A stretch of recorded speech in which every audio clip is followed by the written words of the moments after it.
نحمده ونصلي على رسوله الكريم اما بعد فاعوذ بالله من الشيطان الرجيم بسم الله الرحمن الرحيم رب اشرح لي صدري ويسر لي امري واحلل عقدة من لساني يفقهوا قولي. باب فضل العلم، باب علم کی فضیلت کے بارے میں. وقول اللہ تعالی، اور اللہ تعالی کا فرمان ہے، یرفع اللہ الذین آمنوا، بلند کرتا ہے اللہ ان لوگوں کو جو ایمان لائے، منکم تم میں سے، یعنی اہل ایمان کو اللہ تعالیٰ تمام انسانوں پر بلندی عطا کرتا ہے. والذین اوتوا العلم، اور وہ لوگ جو علم دیے گئے، درجات، ان کے لیے درجات ہیں، یعنی ہر اہل ایمان کا درجہ ہے اللہ کی نظر میں، لیکن اہل علم کے درجات ہیں. واللہ بما تعملون خبیر، اور اللہ تعالیٰ جو بھی تم عمل کرتے ہو اس سے باخبر ہے. وقولہ عز وجل، اور اللہ سبحانہ تعالیٰ کا فرمان ہے، سورۃ طٰہٰ کی آیت ہے جس میں آپ صلی اللہ علیہ وسلم کو خطاب ہے، رب زدنی علما، اے میرے رب میرے علم میں اضافہ فرما. اور یہ اللہ تعالیٰ نے حضور صلی اللہ علیہ وسلم کو تلقین کی. اگر اللہ تعالیٰ اپنے حبیب محمد صلی اللہ علیہ وسلم کو یہ تلقین فرما رہے ہیں جن کے معلم وہ براہ راست خود ہیں، تو پھر عام لوگوں کے لیے کیا حکم ہے؟ یعنی اگر حضور صلی اللہ علیہ وسلم کو فرمایا جا رہا ہے کہ آپ مزید علم کے لیے دعا کریں، جبکہ آپ کے علم کا سورس دنیا نہیں، دنیا کا کوئی انسان نہیں، خود اللہ تعالیٰ کی ذات ہے، اور جتنا چاہے دے سکتی تھی اللہ تعالیٰ کی ذات، لیکن آپ کو احساس دلایا گیا کہ آپ خود اس کے لیے مزید دعا کریں. ایک اور بات یہاں سے یہ پتہ چلتی ہے کہ علم زندگی کے کسی حصے میں بھی مکمل نہیں ہوتا، تکمیل نہیں پاتا. یہ دعا مرتے دم تک پڑھتے رہنا چاہیے، رب زدنی علما. علم کی حرص جو ہے اسے کبھی بھی ٹھنڈا نہیں پڑنا چاہیے، وہ بڑھتی رہے، اور اس کے لیے انسان اللہ تعالیٰ سے مدد مانگتا رہے کہ اللہ تعالیٰ اور عطا فرما، اور عطا فرما. اور یہ آیت ویسے بھی آ سکتی تھی، رب زدنی علما، لیکن آپ صلی اللہ علیہ وسلم سے کہلوائی گئی کیونکہ وہ ہمارے لیے نمونہ ہے. اگر آپ کو حکم دیا جا رہا ہے تو یہی حکم ہمارے لیے بھی ہے کہ زندگی میں انسان کو علم میں اضافہ کرتے رہنا چاہیے. پورے قرآن پاک میں یہ دعا کہیں نہیں سکھائی گئی کہ رب زدنی مالا، کیونکہ انسان اس کے لیے خود ہی حریص ہے، وہ نہ بھی دعا مانگے تو اس کے لیے دوا بھی بہت کرتا ہے، لیکن علم کے لیے دوا بھی جبھی ہوتی ہے جب دعا کی توفیق ہو. اس باب میں امام بخاری صرف باب باندھتے کوئی حدیث نہیں لاتے. یوں محسوس ہوتا ہے کہ جیسے اس معیار پر انہیں کوئی حدیث نہیں ملی جو انہوں نے صحت کے معیار قائم کیے ہوئے تھے حدیث کے لیے. اگلا باب، باب من سئل علما وهو مشتغل فی حدیثہ فاتم الحدیث ثم اجاب السائل. باب ہے من، جو کوئی، سئل سوال کیا گیا، پوچھا گیا، علما علم کی بات، وہو مشتغل اور وہ مشغول ہو. یعنی اگر کسی شخص سے کچھ سوال کیا جائے اور وہ شخص مصروف ہو کسی اور کام میں، سکھانے میں ہی مثلا، تو اس کے لیے اجازت ہے کہ وہ کیا کرے، فاتم الحدیث، اپنی بات پوری کر لے، ثم اجاب السائل، پھر جواب دے سوالی کو. یعنی مثال کے طور پر ایک شخص پڑھا رہا ہے اور دوسرا شخص بیچ میں انٹرپٹ کر کے سوال کر رہا ہے، تو ایسی صورت میں کیا کرنا چاہیے، کیا حکم ہے، کیا ادب ہے، کیا حق ہے سوال کرنے والے کا. تو اس پر آپ صلی اللہ علیہ وسلم کا طرز عمل یہاں بتایا گیا جو آپ حدیث میں پڑھیں گے. وہ یہ ہے کہ جو شخص پڑھا رہا ہے وہ اپنی بات مکمل کر لے، پڑھا چکے، اور پھر اس سوال کو انٹرٹین کرے. حدثنا محمد بن سنان قال حدثنا فلیح حدثنی جو یہ نا، یہ کہہ رہے ہیں امام بخاری ہی کہہ رہے ہیں، دوسری سند لا رہے ہیں. ابراہیم ابن المنذر قال حدثنا محمد بن فلیح قال حدثني ابی قال حدثني ہلال بن علی عن عطاء ابن یسار عن ابی ہریرہ قال بینما النبی صلی اللہ علیہ وسلم فی مجلس، بینما یعنی اس اسنا میں، اس دوران کہ نبی صلی اللہ علیہ وسلم ایک مجلس میں بیٹھے ہوئے تھے، یحدث، حدیث بیان کر رہے تھے یا بات چیت کر رہے تھے، کچھ سکھا رہے تھے، القوم، لوگوں کو. جاءہ اعرابی، کہ آیا آپ کے پاس ایک اعرابی، ایک بدو، فقال، کہنے لگا، متی الساعہ، قیامت کب آئے گی. یعنی آپ کی بات کو کاٹ کے بیچ میں سوال کرتا ہے، جی یہ مجھے بتائیں قیامت کب آئے گی، شاید آپ قیامت ہی کی کوئی بات کر رہے ہوں گے. فمدا، تو جاری رکھا رسول اللہ صلی اللہ علیہ وسلم، آپ صلی اللہ علیہ وسلم نے یحدث کلام کرنا، یعنی مدا گزر گئے، یعنی گزرتے رہے، چلتے رہے، یعنی آپ اپنی بات کو جاری رکھا. فقال بعض القوم، بعض لوگوں نے کہا، سمع، آپ نے سن لیا ہے، ما قال، جو اس شخص نے کہا. فکرہا، تو آپ نے ناپسند کیا ہے، ما قال، جو اس نے کہا، یعنی آپ کو اس شخص کا سوال پسند نہیں آیا، اس لیے شاید آپ نے جواب نہیں دیا. وقال بعضهم، دوسرے کہنے لگے، بل لم يسمع، ہمارا خیال ہے آپ نے سنا ہی نہیں. حتی اذا قضا، یہاں تک کہ جب آپ پوری کر چکے، حدیثہ، اپنی بات، قال، تو آپ نے فرمایا، این، کہاں ہے، راہ، میں سمجھتا ہوں اس کو، السائل، سوالی، عن الساعہ، قیامت کے بارے میں، وہ قیامت کے بارے میں سوال کرنے والا کہاں ہے. قال، تو وہ شخص بولا جس نے سوال کیا تھا، ہاں انا یا رسول اللہ، ہاں یہ میں ہوں اے اللہ کے رسول صلی اللہ علیہ وسلم، میں یہاں ہوں.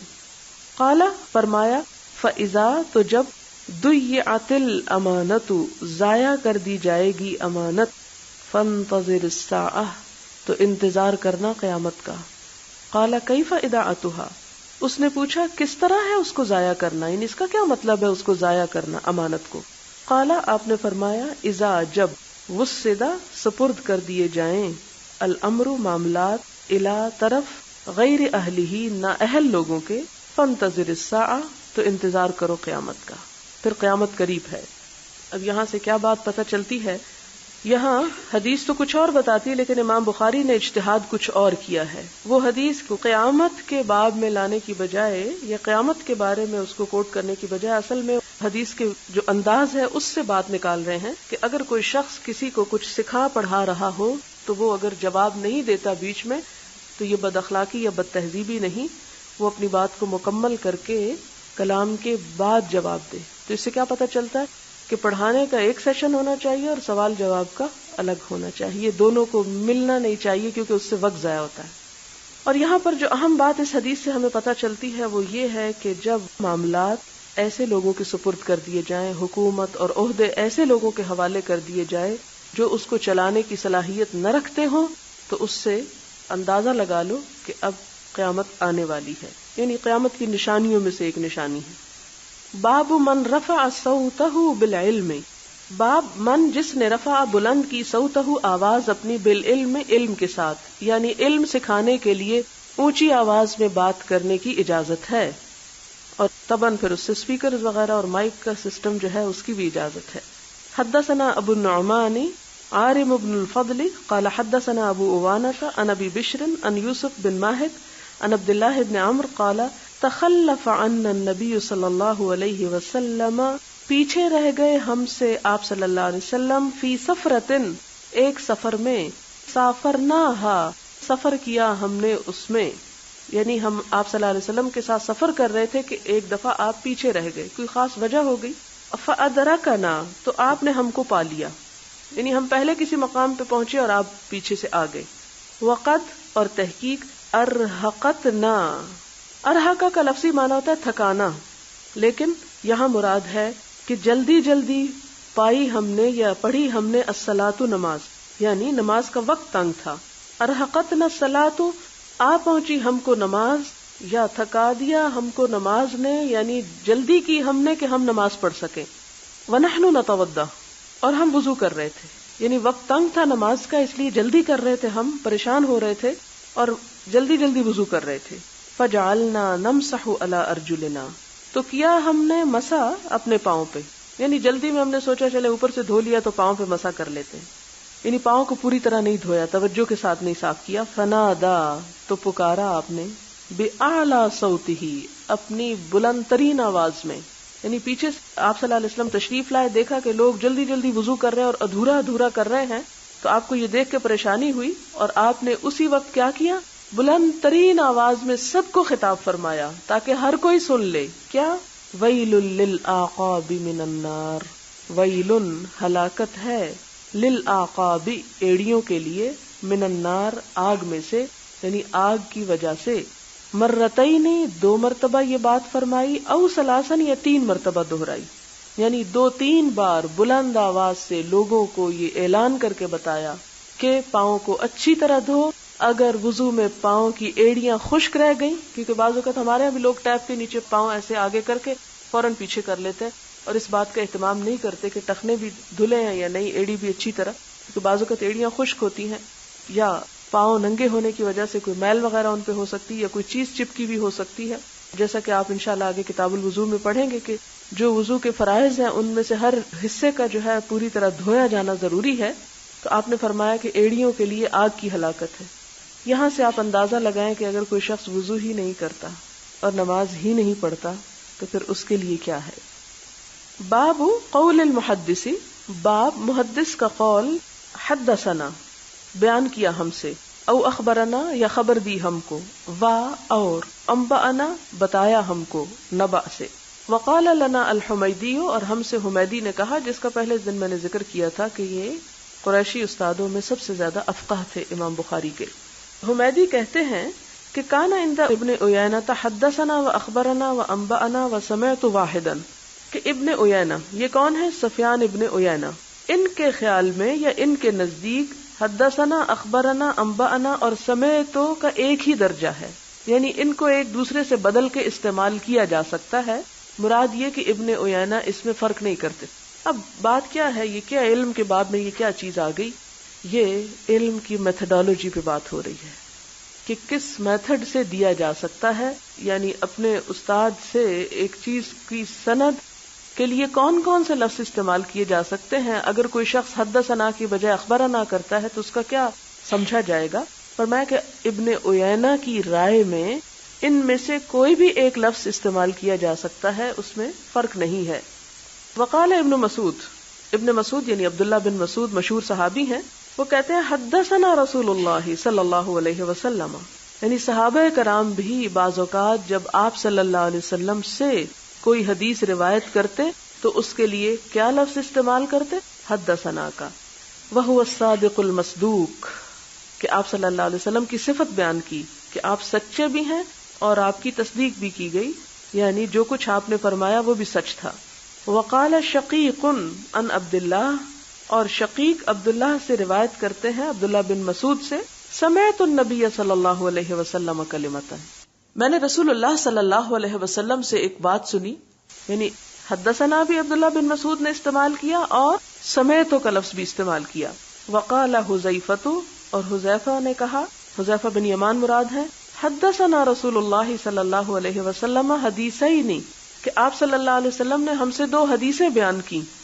یعنی ایک اور مثال لا رہے ہیں امام بخاری کہ صحابہ کرام حضور صلی اللہ علیہ وسلم کی حدیث روایت کرتے ہوئے حدثنا کا لفظ استعمال کرتے تھے.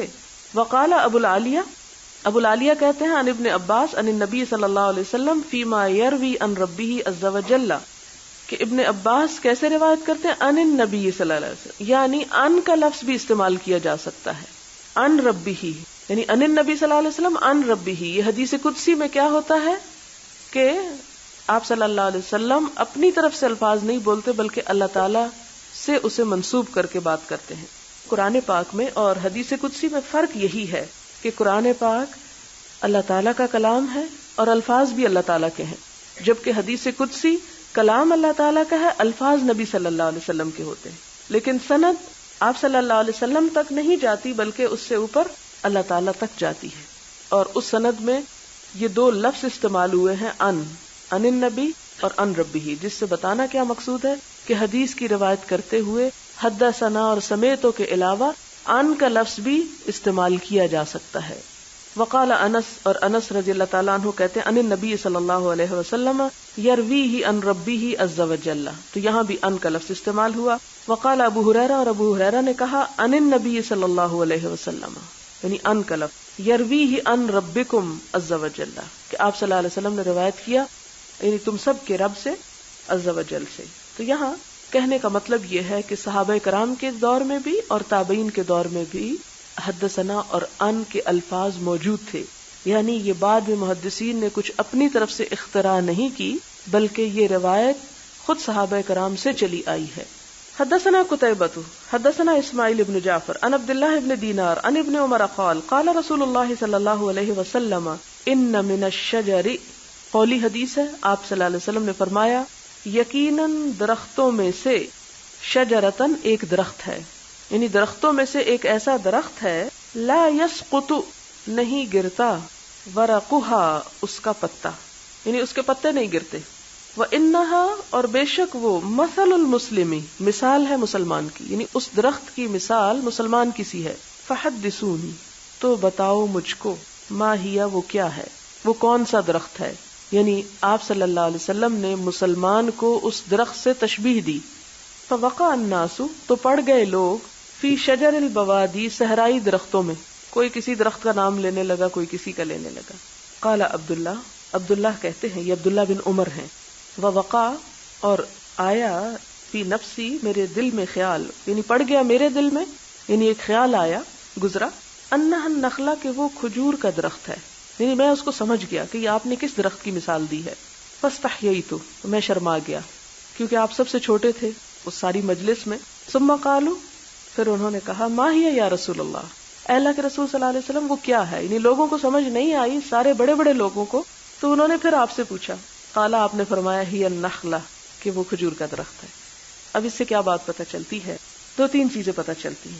پہلی بات تو جس باب میں امام بخاری لائے ہیں کہ حدثنا کا استعمال جو ہے وہ صحابہ کرام کے علاوہ حضور صلی اللہ علیہ وسلم نے بھی فرمایا، فحدثونی، ٹھیک ہے، کہ تم مجھ کو بتاؤ، بیان کرو مجھے.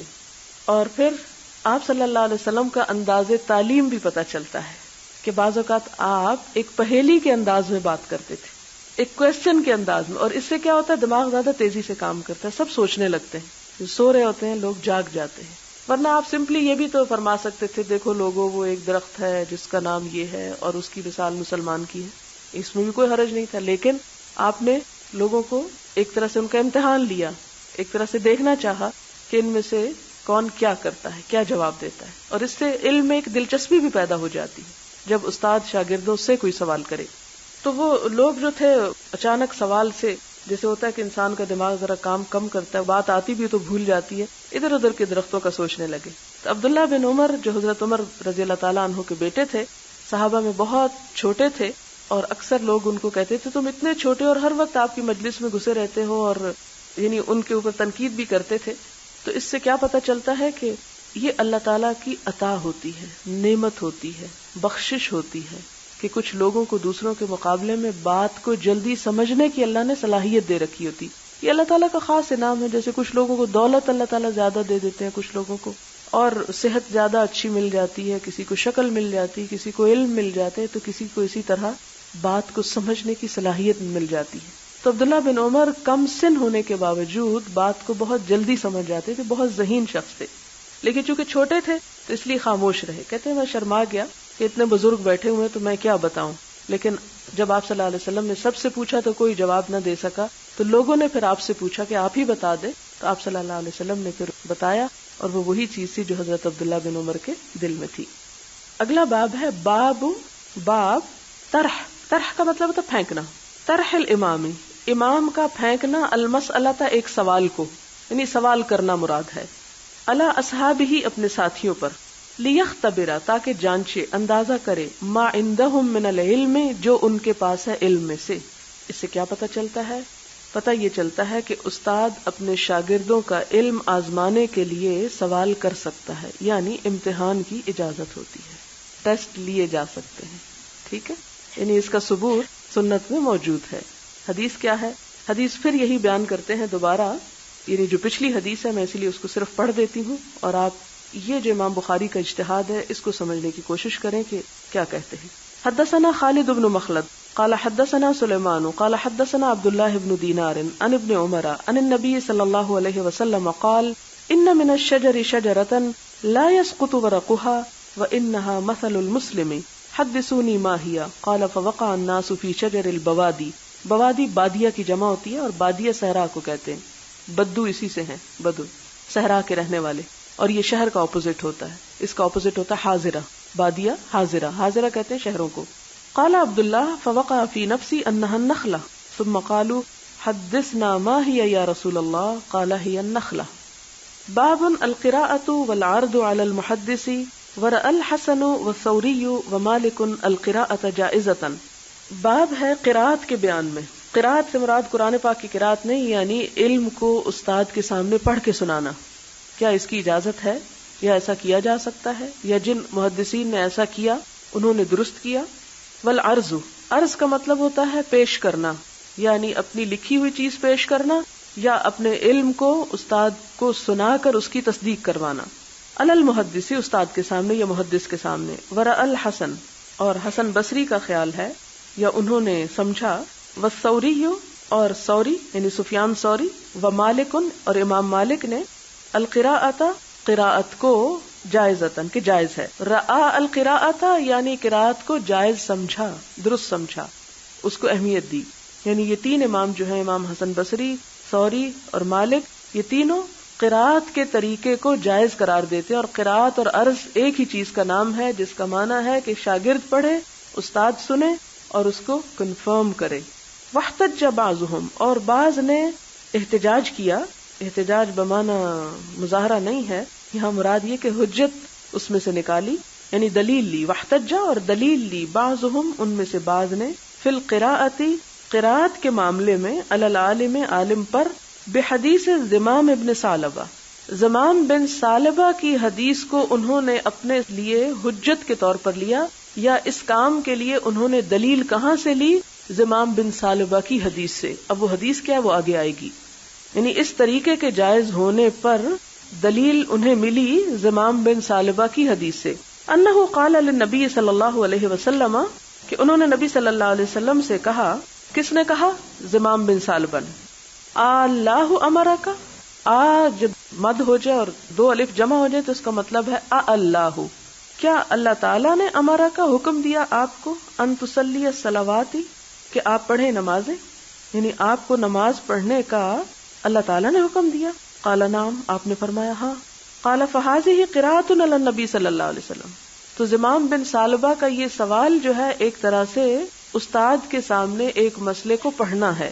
اخبر زمام قومہ بذلک فاجازوہ، اس بات کو زمام نے آپ صلی اللہ علیہ وسلم کی تصدیق کروا کے واپس جا کر اپنی قوم کو بھی بتایا. آپ صلی اللہ علیہ وسلم کے سامنے انہوں نے جو بات کہی تھی وہ آپ نے خود نہیں فرمائی تھی، وہ بات زمام نے کہی تھی. جب آپ نے نام کہہ دیا تو انہوں نے اس بات کو حضور صلی اللہ علیہ وسلم سے منسوب کر کے اپنی قوم کو جا بتایا کہ مجھ سے حضور نے فرمایا ہے. اور کس طرح آپ سے منسوب کر دیا؟ کیونکہ آپ نے نام کہا تھا.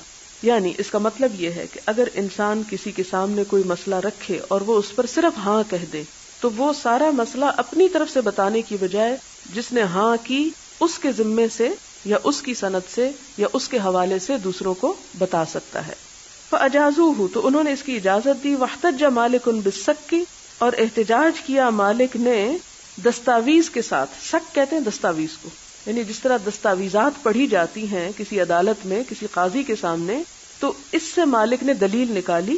یقرأ علی القوم، سک جو پڑھی جاتی ہے کسی قوم پر. فیقولون، پھر وہ کہتے ہیں اشہدنا فلان، ہم سے فلاں نے ذکر کیا. ویقرأ علی المقرئ، اور وہ پڑھا جاتا ہے اوپر پڑھنے والے کے. فیقول القارئ، اور پھر وہ پڑھنے والا کہتا ہے اقرأنی فلان، کہ مجھے فلاں نے پڑھایا ہے. یعنی مطلب کیا ہے کہ جب وہ دستاویز کسی کے سامنے پڑھی جاتی ہے اور وہ اس پر ہاں کرتا ہے، اسے تسلیم کرتا ہے، تو پھر یہ ایسا ہی ہو جاتا ہے کہ جیسے کسی شاگرد نے استاد کے سامنے کچھ پڑھ کے سنایا اور اس نے ہاں کی، تو پھر وہ ایک طرح سے ہاں ایک گواہی بن گئی، پھر اس کے ساتھ وہ دوسروں کو جا کے علم دے سکتا ہے اس کے ریفرنس سے. حدثنا محمد بن سلام، محمد بن سلام نے مجھ سے بیان کیا. قال حدثنا محمد بن الحسن الواسطی عن عوف عن الحسن، یہ حسن بصری ہیں. قال کہتے ہیں، یہ کس کی رائے بیان ہو رہی ہے اب؟ حسن بصری کی.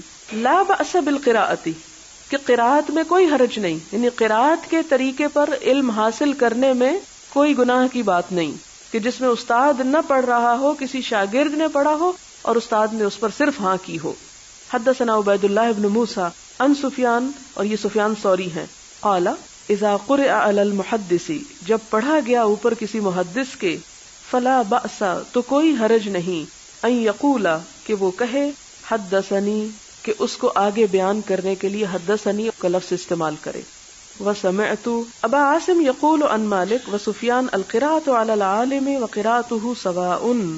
وہ کہتے ہیں کہ انہوں نے ابو عاصم سے سنا، ابو عاصم کہتے ہیں کہ انہوں نے مالک سے سنا اور سفیان ثوری سے بھی کہ عالم کے اوپر قرات کرنا، عالم کے سامنے کوئی چیز پڑھنا، ریڈ آؤٹ کرنا اور عالم کا خود پڑھنا، یہ دونوں چیزیں ایک ہی طرح ہیں. یعنی کسی عالم کی مجلس میں کچھ پڑھ کے سنانا یا عالم سے سننا. اب اگر اس علم کو آگے بیان کرنا ہے تو اس کے ریفرنس سے بیان ہو سکتا ہے، خواہ اس نے خود نہ بولا ہو، بولنے والا کوئی اور ہو، صرف اس کی کنفرمیشن پہ بات اس کی طرف منسوب کی جائے گی. یہ اتنی آپ سوچ رہے ہیں کہ یہ بیکار کی بحثیں کہاں سے آ گئی اور یہ کیوں اتنی باتیں ہو رہی ہیں. اصل بات یہ ہے کہ ہمارے ہاں تو امانت اٹھ ہی گئی ہے. ہم تو اس بات میں کبھی بھی احتیاط نہیں کرتے کہ کیا بات کس نے کی. کوئی بات سنتے ہیں، جس سے دل چاہے اس کو منسوب کر دیتے ہیں، جس کے دل چاہے اس کو اس سے ہٹا کے کسی اور کے نام لگا لیتے ہیں. ہمارے ہاں تو اسٹوڈنٹس جب اسائنمنٹس لکھتے ہیں تو پورے کا پورا کلام کسی کا نقل کر کے اپنے پین سے لکھ کے اور اسٹیپلر لگا کے خوبصورت انداز میں پیشکش فلان. اسی طرح بہت سے شاعر بھی ایسے کرتے ہیں کہ کلام کسی اور کا چرا کے اپنے نام سے چھپوا لیتے ہیں، اور یہ چیز بہت عام ہے ہماری یونیورسٹیوں میں، ہمارے کالجز میں، ہمارے اداروں میں. اسی لیے ریسرچ کا کوئی معیار نہیں، سب نقالی ہوتی ہے، ادھر سے ادھر سے چیزیں جمع کی ہوئی اور جمع کر کے ان کو اپنے نام سے شائع کر دیا. تو یہ ایک خیانت ہے کہ علم کسی کا ہو، سوچ کسی کی ہو اور اسے انسان اپنے نام سے منسوب کر لے کہ یہ میری بات ہے، یہ میرا قول ہے، یہ میرا فرمان ہے. ائمہ، فقہاء اور محدثین ایسا کام نہیں کیا کرتے تھے. انہوں نے اس معاملے میں بڑی بڑی بحثیں کی ہیں کہ اگر استاد نے بولا نہیں تو کیا ہم وہ بات جو اس کی مجلس میں ہوئی اور ایک خاص طریقے پر ہوئی اور شاگرد نے بولی تو کیا ہم اس کو استاد کے نام سے آگے روایت کر سکتے ہیں کہ نہیں؟ کیونکہ بولنے والا تو استاد نہیں تھا، بولنے والا تو شاگرد تھا. اب یہ شاگرد جو کچھ پڑھ رہا ہے یہ کہاں سے آیا؟ اس کے دو طریقے ہوتے تھے. یا یہ ہوتا تھا کہ وہ استاد ہی کی کتاب ہوتی تھی، جو استاد خود پڑھنے کے بجائے شاگرد کو کہتا تھا کسی اچھے پڑھنے والے کو اچھا تم پڑھو. اب وہ علم شاگرد کا اپنا نہیں ہوتا تھا، وہ جمع تو استاد ہی کا ہوتا تھا، لیکن استاد خود بولنے کی بجائے شاگردوں سے بول. اور اس میں اگر آپ سوچ رہے ہیں کہ کیوں بلواتا تو خود کیوں نہیں بولتا، تو اسے کیا ہو جاتا تھا؟ اس زمانے میں علم کی مجلسیں 1، 2 یا 3 گھنٹے کی نہیں ہوتی تھی، وہ کئی گھنٹوں پہ مشتمل ہوتی تھی اور ہزاروں لوگوں پر مشتمل ہوتی تھی. اس میں بعض اوقات استاد جو تھا وہ مسلسل کئی گھنٹے بول نہیں سکتا تھا. بعض اوقات یہ ہوتا تھا کہ استاد کا علم تو بہت ہوتا تھا مگر اس کے بولنے کا انداز لوگوں کو پوری طرح سمجھ نہیں آتا تھا. اس کے مقابلے میں ایک شاگرد زیادہ بہتر طور پر ایک ہزاروں کے مجمع کو سنوا سکتا تھا. تو عموماً پھر یہ طریقہ اختیار کیا جاتا کہ استاد صرف اس کو کنفرم کرتا جاتا اور لوگوں کو سنانے کے لیے جس طرح یہ مائک استعمال ہوتا ہے تو بلند آواز کے واضح قرات کرنے والے، بہتر انداز میں عربی عبارت کو بولنے والے کو کھڑا کیا جاتا تھا جو لوگوں کو آگے استاد ہی کی چیز اسی کا لیکچر سناتے تھے. ہو سکتا ہے کہ مسئلہ واضح ہو گیا ہو، لیکن اگر پھر بھی کوئی سوال ہو تو آپ پوچھ سکتے ہیں بعد میں. وہ اس لیے کہ یہ چیزیں ذرا سی نئی ہیں آپ لوگوں کے لیے کہ ہمارے نزدیک تو اس کی کوئی اہمیت نہیں. کسی نے حدثنا کہہ دیا، خبرنا یا کوئی بھی، تو ہمیں تو ایک فضول سی بات لگتی ہے. وہ اس لیے لگتی ہے کہ ہمارا تو علم کے کوئی پیمانے ہی نہیں رہے، کوئی طریقہ ہی نہیں رہا، کوئی سلیقہ ہی نہیں رہا، کوئی ادب ہی نہیں رہا، کوئی احترام ہی نہیں رہا. تو اس لیے ہمارے لیے تو یہ چیزیں بیکار ہیں. لیکن جب ہمارے ہاں مسلمانوں کے اندر اسلام نے جو علمی امانت کا درس دیا اور جو تحقیق اور جھوٹ سے بچنے اور پرہیز کرنے کا، اس کے نتیجے میں یہ سب کچھ پیش آیا اور سامنے آیا، اور اس لیے ان مسائل پہ بحثیں کی گئیں.